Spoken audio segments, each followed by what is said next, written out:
नमस्कार। आकाशवाणी से प्रस्तुत है समाचार संध्या।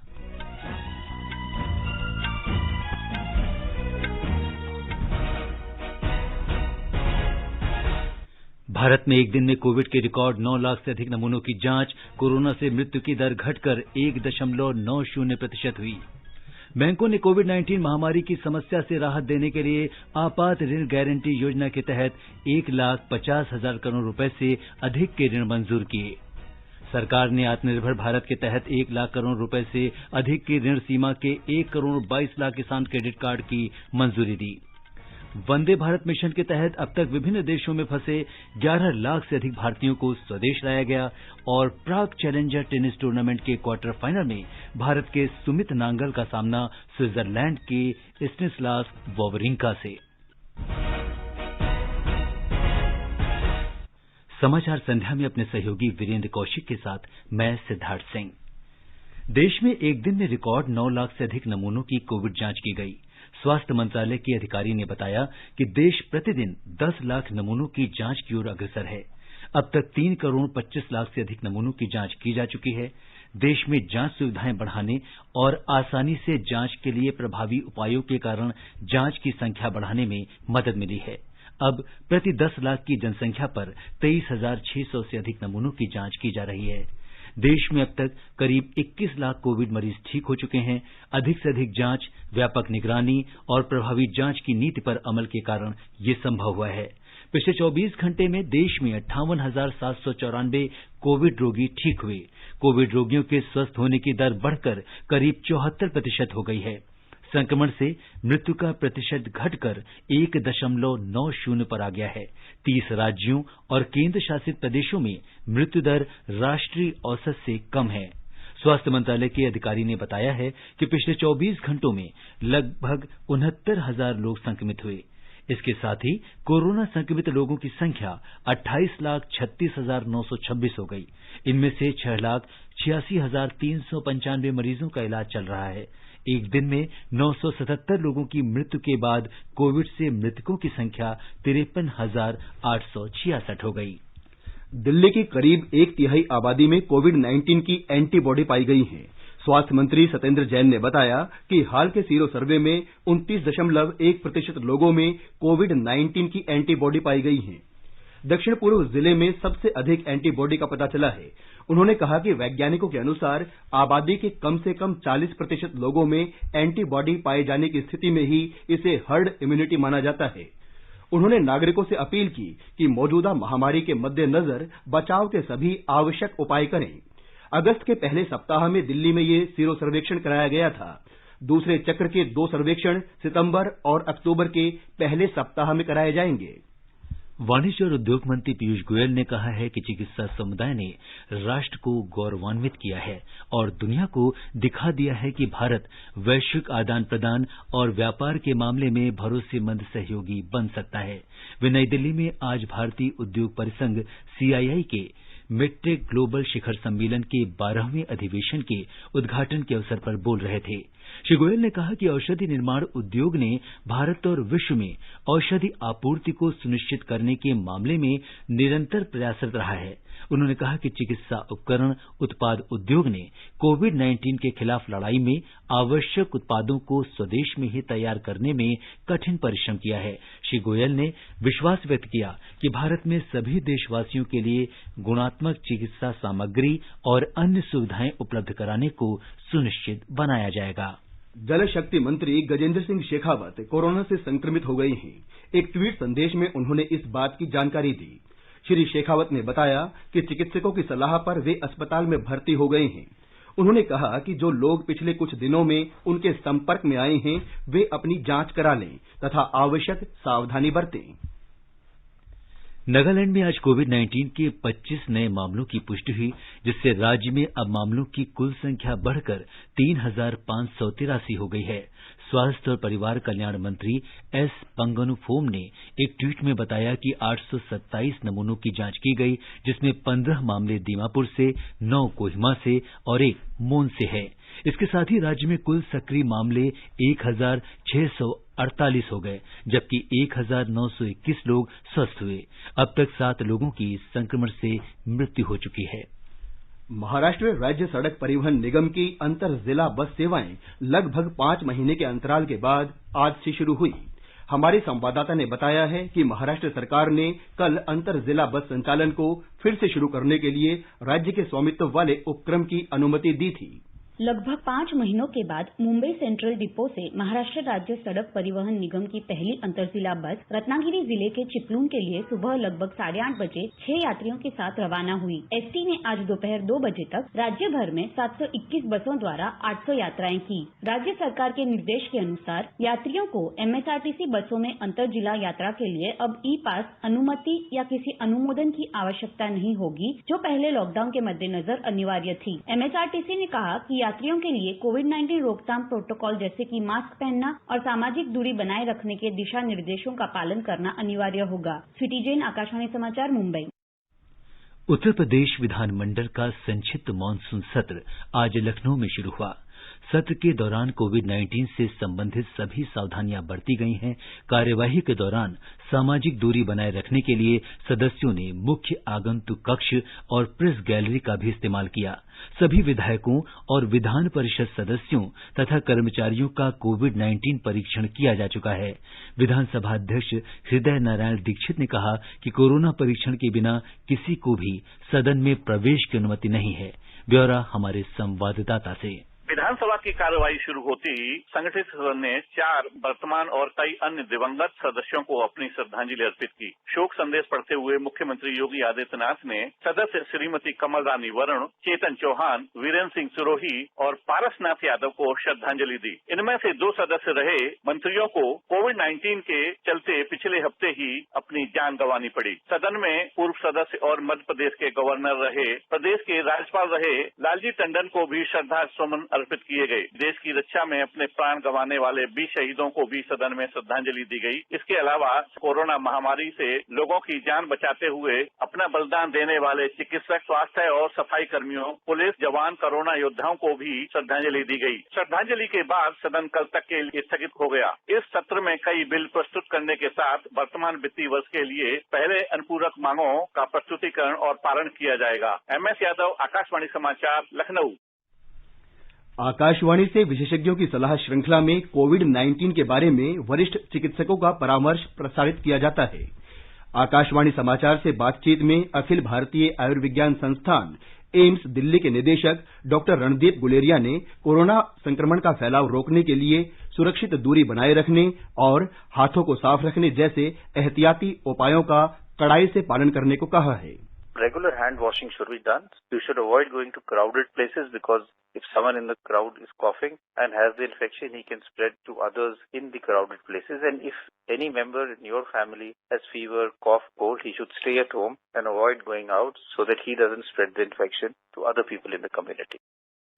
Public health foundation of India के अध्यक्ष डॉक्टर के श्रीनाथ रेड्डी ने कहा है कि दुनिया के बाकी हिस्सों की तुलना में भारत बेहतर स्थिति में है, क्योंकि कोविड-19 के उपचार के लिए जो उपाय किए जा रहे हैं उनके अच्छे परिणाम आ रहे हैं।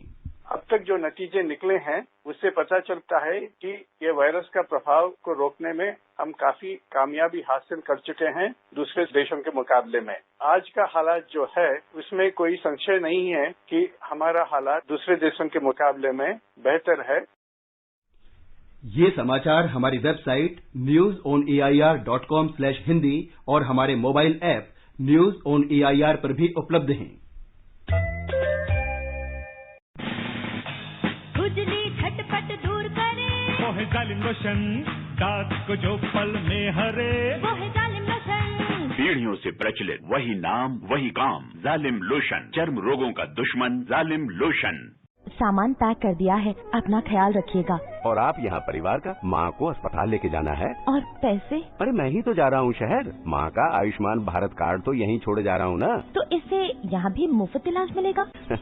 यही तो खूबी है इस योजना की। मन की बात में प्रधानमंत्री जी ने भी तो बताया था, लो तुम भी सुन लो। आयुष्मान भारत योजना के साथ एक बहुत बड़ी विशेषता पोर्टेबिलिटी की सुविधा भी है। पोर्टेबिलिटी ने देश को एकता के रंग में रंगने में भी मदद की है। यानी बिहार का कोई गरीब अगर चाहे तो उसे कर्नाटका में भी वही सुविधा मिलेगी जो उसे अपने राज्य में मिलती है। भारत सरकार की आयुष्मान भारत पीएम जय योजना दे रही है देश के 50 करोड़ से अधिक लोगों को प्रति वर्ष रुपए 5 लाख तक का मुफ्त इलाज। योजना के तहत लाभार्थियों के लिए कोविड-19 की जांच और इलाज मुफ्त है। 14555 पर कॉल कर योजना में अपना नाम जानिए और ई कार्ड बनवाने के लिए नजदीकी सीएससी केंद्र या सूचीबद्ध सरकारी या प्राइवेट अस्पताल जाएं। आयुष्मान भारत की छांव शहर हो या गांव। रोहन बेटा, जरा दादी की लाठी लाना। अरे मम्मी, आपको दादी की लाठी की क्या जरूरत पड़ गई? क्या हो गया? बेटा, जोड़ों में बहुत दर्द है, चला नहीं जा रहा। अरे मम्मी, आपको तो बुखार है और जोड़ों में दर्द भी, ये तो चिकनगुनिया हो सकता है। जी हाँ, चिकनगुनिया के लक्षण जैसे तेज बुखार, सिर दर्द और जोड़ों में तेज दर्द हो तो निकटतम स्वास्थ्य केंद्र या अस्पताल से संपर्क करें। चिकनगुनिया से न घबराएं, खुद को और अपने परिवार को मच्छरों के काटने से बचाएं। स्वास्थ्य एवं परिवार कल्याण मंत्रालय, भारत सरकार द्वारा जनहित में जारी। आपात ऋण गारंटी योजना के अंतर्गत सार्वजनिक और निजी क्षेत्र के बैंकों ने 1,50,000 करोड़ रुपए से अधिक राशि के ऋण मंजूर किए हैं। वित्त मंत्रालय ने कहा है कि 1 लाख करोड़ रुपए से अधिक ऋण दिए जा चुके हैं। कोविड-19 महामारी और लॉकडाउन से हुई वित्तीय कठिनाइयों को कम करने के लिए सरकार के आत्मनिर्भर भारत पैकेज के तहत विभिन्न क्षेत्रों, विशेषकर सूक्ष्म, लघु और मध्यम उद्यमों को ये ऋण दिए गए हैं। इस योजना के तहत सार्वजनिक क्षेत्र के बैंकों ने 76,000 करोड़ रुपए से अधिक ऋण मंजूर किए हैं। इनमें से 56,000 करोड़ रुपए से अधिक राशि वितरित की जा चुकी है। इस योजना के तहत सबसे अधिक ऋण भारतीय state bank, Canara bank, Punjab national bank, bank of India, union bank of India और HDFC बैंक लिमिटेड ने दिए हैं। सरकार आत्मनिर्भर भारत के तहत अब तक 1 लाख करोड़ रुपए से अधिक की ऋण सीमा के 1 करोड़ 22 लाख किसान क्रेडिट कार्ड की मंजूरी दे चुकी है। वित्त मंत्रालय ने कहा है कि कृषि क्षेत्र को कोविड-19 के दुष्प्रभाव से उबारने के लिए किसानों को किसान क्रेडिट कार्ड के जरिए ऋण में रियायत देने का विशेष अभियान जारी है।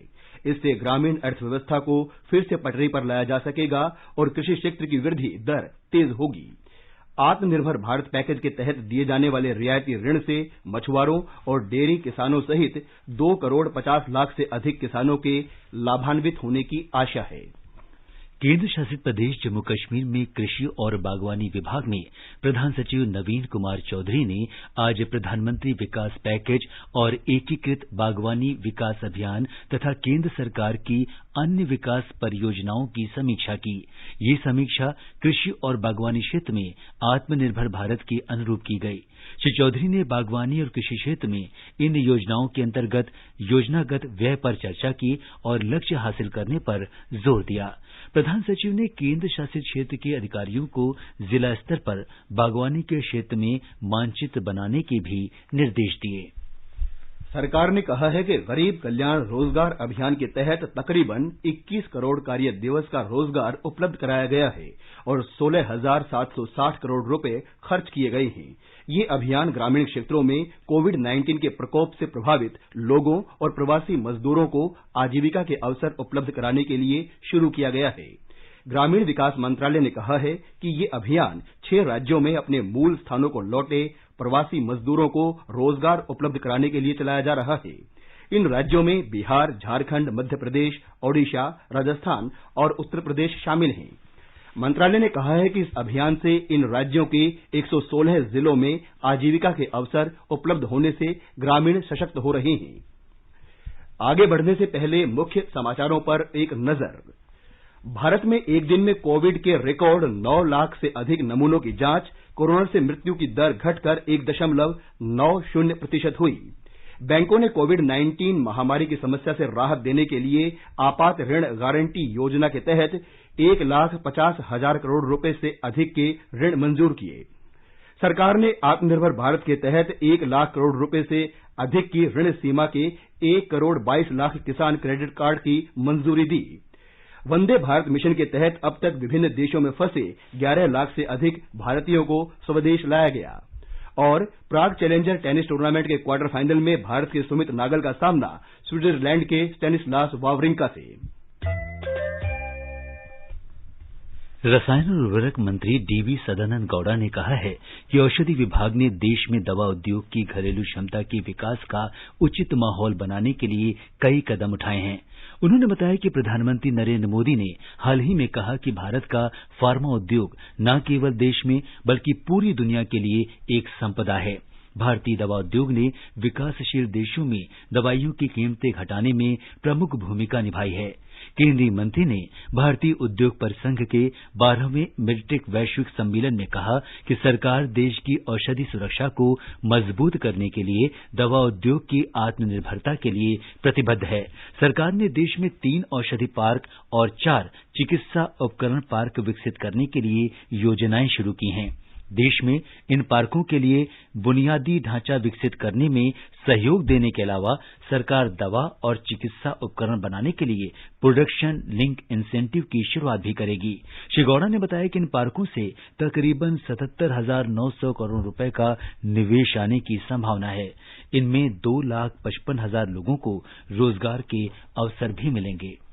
केंद्रीय मंत्री रविशंकर प्रसाद ने आज वीडियो कॉन्फ्रेंस सॉफ्टवेयर विकसित करने की प्रतिस्पर्धा के परिणाम घोषित करते हुए कहा कि भारतीय उद्यमियों और नवाचार करने वालों ने आत्मनिर्भर भारत के अनुरूप अच्छा काम किया है।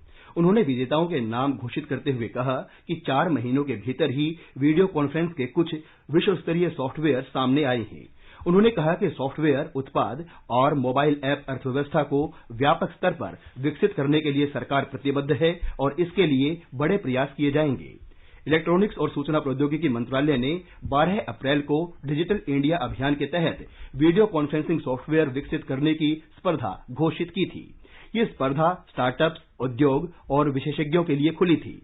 स्पर्धा में भाग लेने के लिए कुल 1,983 प्रविष्टियां आई हैं। इनमें से 12 प्रविष्टियों को विकसित करने के लिए चुना गया है। प्रत्येक को 10 लाख रुपए उपलब्ध कराए जाएंगे। अल्पुझा की टेकजेंसिया सॉफ्टवेयर टेक्नोलॉजी प्राइवेट लिमिटेड को विजेता घोषित किया गया है। इसे 1 करोड़ रुपए की वित्तीय सहायता दी जाएगी। इसके अलावा अगले 3 वर्ष तक प्रत्येक वर्ष 10 लाख रुपए मिलेंगे। सरकार संपर्कों के लिए इसका सॉफ्टवेयर इस्तेमाल करेगी। जूरी ने 3 अन्य आवेदकों को उत्पादकों को भी चुना है और प्रत्येक को 25 लाख रुपए दिए जाएंगे।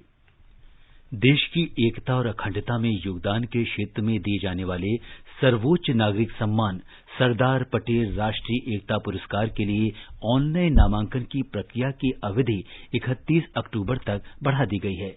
इसके लिए नामांकन गृह मंत्रालय की वेबसाइट www.nationalunityAwards.mha.gov.in पर भेजे जा सकते हैं। इस पुरस्कार की स्थापना केंद्र सरकार ने राष्ट्रीय एकता और अखंडता को बढ़ावा और योगदान देने वालों को सम्मानित करने के लिए की है। देश में स्वच्छ सर्वेक्षण 2020 का प्रथम पुरस्कार मध्य प्रदेश के इंदौर शहर को मिला है। इंदौर ने यह पुरस्कार लगातार चौथी बार प्राप्त किया है। शहरी विकास मंत्री हरदीप सिंह पुरी ने ये पुरस्कार प्रदान किए। एक रिपोर्ट।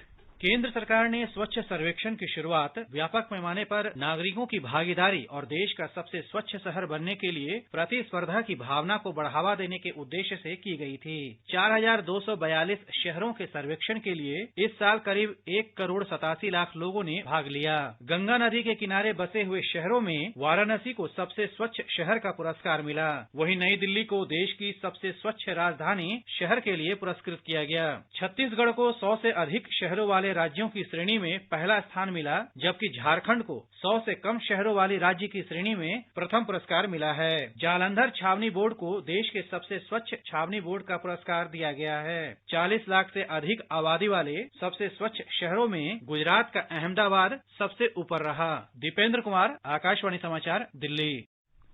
इस अवसर पर श्री पुरी ने कहा कि स्वच्छ सर्वेक्षण 2020 में शहरों में विभिन्न नवाचार देखने को मिले। श्री पुरी ने कहा कि स्वच्छता और कूड़ा प्रबंधन के लिए नगरीय क्षेत्रों में बहुत से नए प्रयोग किए गए।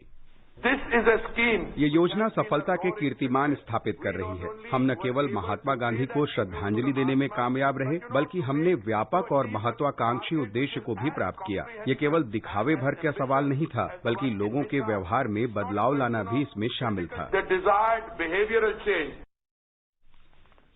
श्री पुरी ने छत्तीसगढ़ में कचरे से खाद बनाने की तकनीक और इसे रोजगार के विकल्प के रूप में विकसित करने की सफलता पर बधाई दी। वेस्ट टू वेल्थ का एक बहुत अच्छा एग्जाम्पल है और मैं समझता हूं कि जैसे आपने इसको स्केल अप किया है कमर्शियल लेवल पे, तो मैं समझता हूं इससे बाकी लोग भी, मैंने इसके कई और उदाहरण भी देखे हैं, मैंने कई और राज्यों में भी, और मुझे बहुत खुशी है कि आपने इसके बारे जानकारी दी। इससे जो मैसेज जाएगा बाकी स्टेट्स को, ये कमर्शियल लेवल पे स्केलिंग, आपको धन्यवाद और आभारी हूं, आपको बधाई। असम सरकार प्रतिभावान और होनहार छात्राओं को स्कूटी उपलब्ध कराएगी। ब्यौरे के साथ हमारे संवाददाता। असम सरकार प्रज्ञान भारती योजना के तहत छात्रा को स्कूटी देगी। शिक्षा मंत्री हिमंत विजय शर्मा ने इस साल उच्चतर माध्यमिक परीक्षा में प्रथम श्रेणी में उत्तीर्ण होने वाली 22,000 छात्राओं को स्कूटी देने की घोषणा की है। स्कूटी की कीमत 50 से 55,000 रूपये तक होगी। ये घोषणा प्रदेश के अंतिम बजट की तरह की जाएगी। इसे महिला सशक्तिकरण की दिशा में एक कदम के रूप में भी देखा जा सकता है। इसके अलावा छात्राओं को अपने घर से शिक्षानुष्ठान तक आने में इससे मदद मिलेगी। मानस प्रतिम शर्मा, आकाशवाणी समाचार, गुवाहाटी। कौशल विकास और उद्यमिता तथा जहाजरानी मंत्रालय ने आज बंदरगाह और जहाजरानी क्षेत्र में कौशल विकास के लिए एक समझौता ज्ञापन पर हस्ताक्षर किए। समझौता ज्ञापन का उद्देश्य जहाजरानी उद्योग में मानव शक्ति में कौशल विकसित करना और तटीय इलाकों और वहां के लोगों का विकास करना है। कौशल विकास और उद्यमिता मंत्री डॉक्टर महेंद्र नाथ पांडेय ने इस अवसर पर कहा कि देश के आर्थिक विकास को गति देने के लिए जहाजरानी एक महत्वपूर्ण माध्यम है। उन्होंने कहा कि दुनिया में भारत को कौशल का केंद्र बनाने का सपना हम सब मिलकर पूरा कर सकते हैं। जहाजरानी मंत्री मनसुख मांडविया ने कहा कि इस भागीदारी से रोजगार के अवसर उपलब्ध होंगे और तटीय इलाकों के युवाओं को बेहतर भविष्य मिलेगा। ये समाचार हमारी वेबसाइट newsonair.com/hindi और हमारे mobile app news on AIR पर भी उपलब्ध हैं। तैयार तो हूँ मैं माँ बनने के लिए और फिर से तुम्हारी दुल्हन बनने के लिए। प्रसव पश्चात आयुसीडी यानी PPIUCD डिलीवरी के तुरंत बाद अपनाने से आप बच्चों के बीच 3 साल का अंतर रख सकते हैं। सुरक्षित और भरोसेमंद। इससे आपको मिले बच्चे और पति को प्यार करने की पूरी आजादी। प्रसव पश्चात आयुसीडी अपनाओ और दोनों रिश्ते निभाओ। सामान पैक कर दिया है, अपना ख्याल रखिएगा। और आप यहाँ परिवार का, माँ को अस्पताल लेके जाना है। और पैसे? अरे मैं ही तो जा रहा हूँ शहर। माँ का आयुष्मान भारत कार्ड तो यहीं छोड़े जा रहा हूँ ना। तो इससे यहाँ भी मुफ्त इलाज मिलेगा? यही तो खूबी है इस योजना की। मन की बात में प्रधानमंत्री जी ने भी तो बताया था। लो तुम भी सुन लो। आयुष्मान भारत योजना के साथ एक बहुत बड़ी विशेषता पोर्टेबिलिटी की सुविधा भी है। पोर्टेबिलिटी ने देश को एकता के रंग में रंगने में भी मदद की है। यानी बिहार का कोई गरीब अगर चाहे तो उसे कर्नाटका में भी वही सुविधा मिलेगी जो उसे अपने राज्य में मिलती है। भारत सरकार की आयुष्मान भारत PM जय योजना दे रही है देश के 50 करोड़ से अधिक लोगों को प्रति वर्ष रुपए 5 लाख तक का मुफ्त इलाज। योजना के तहत लाभार्थियों के लिए कोविड-19 की जांच और इलाज मुफ्त है। 14555 पर कॉल कर योजना में अपना नाम जानिए और E-कार्ड बनवाने के लिए नजदीकी CSC केंद्र या सूचीबद्ध सरकारी या प्राइवेट अस्पताल जाएं। आयुष्मान भारत की छांव शहर हो या गांव। विदेशों में फंसे कुल 11,20,000 भारतीयों को अब तक वंदे भारत मिशन के तहत वापस लाया जा चुका है। आज नई दिल्ली में मीडिया को ये जानकारी देते हुए विदेश मंत्रालय के प्रवक्ता अनुराग श्रीवास्तव ने कहा कि इस मिशन के 5 चरण में चल रहे 22 विभिन्न देशों से अब तक लगभग 500 अंतर्राष्ट्रीय उड़ानें और 130 घरेलू उड़ानें संचालित की गई हैं। ये उड़ानें भारत के 23 हवाई अड्डों पर पहुंची हैं। इस महीने के अंत तक लगभग 375 और अंतर्राष्ट्रीय उड़ानें संचालित होने वाली हैं। प्रवक्ता ने कहा कि Kuwait, Maldives, Malaysia, Singapore, Philippines, Australia, Britain और कनाडा से प्रवासी भारतीयों को स्वदेश लाने के लिए उड़ानें जोड़ी गई हैं। America, Canada, Britain, France, Germany, UAE, Qatar और मालदीव के साथ द्विपक्षीय एयर बबल व्यवस्था अच्छी तरह से काम कर रही है। भारत चीन सीमा मामलों पर परामर्श और समन्वय कार्यकारी प्रणाली की आज 18वीं बैठक आयोजित की गई। भारतीय प्रतिनिधि मंडल का नेतृत्व विदेश मंत्रालय में संयुक्त सचिव ने किया। चीन के प्रतिनिधि मंडल का नेतृत्व वहां के विदेश मंत्रालय के सीमा और सागरीय विभाग के महानिदेशक ने किया। विदेश मंत्रालय के प्रवक्ता अनुराग श्रीवास्तव ने नई दिल्ली में संवाददाताओं को बताया कि दोनों पक्षों ने भारत चीन सीमा इलाके की मौजूदा स्थिति पर गहराई से विचारों का आदान प्रदान किया। इन पक्षों ने दोनों देशों के विदेश मंत्रियों और विशेष प्रतिनिधियों की सहमति के अनुसार पश्चिम क्षेत्र में वास्तविक नियंत्रण रेखा पर सैनिकों को पूरी तरह से एक दूसरे से दूर रखने पर लगातार गंभीरता से काम करने की सहमति व्यक्त की। इस संदर्भ में दोनों पक्षों ने लंबित मुद्दों को तेजी से और मौजूदा समझौतों के तहत सुलझाने पर भी सहमति जताई। विदेश सचिव हर्षवर्धन श्रृंगला इस महीने की 18 और 19 तारीख को बांग्लादेश की यात्रा पर ढाका गए थे। इस दौरान उन्होंने बांग्लादेश की प्रधानमंत्री शेख हसीना से मुलाकात की। विदेश मंत्रालय के प्रवक्ता अनुराग श्रीवास्तव ने आज नई दिल्ली में संवाददाताओं को ये जानकारी देते हुए बताया कि बैठक के दौरान वर्ष 2020 में बंगबंधु शेख मुजीबुर रहमान की 100वीं जयंती पर चर्चा की गई। बैठक में अगले साल बांग्लादेश की मुक्ति और भारत तथा बांग्लादेश के बीच कूटनीतिक संबंधों के 50 वर्ष पूरा होने पर भी विचार विमर्श किया गया। भारत पाकिस्तान में कैद कुलभूषण जाधव मामले में राजनयिक माध्यम से वहां की सरकार के संपर्क में है। विदेश मंत्रालय के प्रवक्ता अनुराग श्रीवास्तव ने आज नई दिल्ली में पत्रकारों से बातचीत में कहा कि international court of justice ICJ के फैसले के पत्र और भावना को ध्यान में रखकर एक स्वतंत्र और निष्पक्ष जांच के लिए भारत ने श्री जाधव के लिए एक भारतीय वकील की सेवा लेने की मांग की है। प्राग ओपन टेनिस टूर्नामेंट के सिंगल्स क्वार्टर फाइनल में इस समय भारत के सुमित नागल का सामना शीर्ष वरीयता प्राप्त स्विट्जरलैंड के स्टैनिस्लास वावरिंका से हो रहा है। नागल ने शानदार खेल दिखाते हुए पहला सेट 6-2 से जीत लिया। दूसरे सेट में ताजा समाचार मिलने तक वावरिंका ने 5-0 की बढ़त बना ली थी। प्रधानमंत्री नरेंद्र मोदी ने कहा है कि महेंद्र सिंह धोनी नए भारत की उस भावना का महत्वपूर्ण उदाहरण है जहां युवाओं को अपनी किस्मत चमकाने के लिए परिवार का नाम मायने नहीं रखता, वे अपना नाम और अपनी किस्मत खुद बनाते हैं। धोनी ने पिछले सप्ताह अंतर्राष्ट्रीय क्रिकेट से संन्यास लेने की घोषणा की थी। प्रधानमंत्री ने पूर्व कप्तान महेंद्र सिंह धोनी को लिखे पत्र में उनके क्रिकेट के क्षेत्र में योगदान की प्रशंसा की है। श्री मोदी ने कहा कि धोनी न सिर्फ सफलतम कप्तानों में शामिल हैं बल्कि दुनिया में भारतीय क्रिकेट टीम को शीर्ष पर ले जाने में भी उन्होंने महत्वपूर्ण भूमिका निभाई। प्रधानमंत्री ने कहा कि धोनी न केवल क्रिकेट के क्षेत्र में योगदान के लिए बल्कि मैच जीतने में अपनी विशेष भूमिका के लिए सदैव याद किए जाएंगे।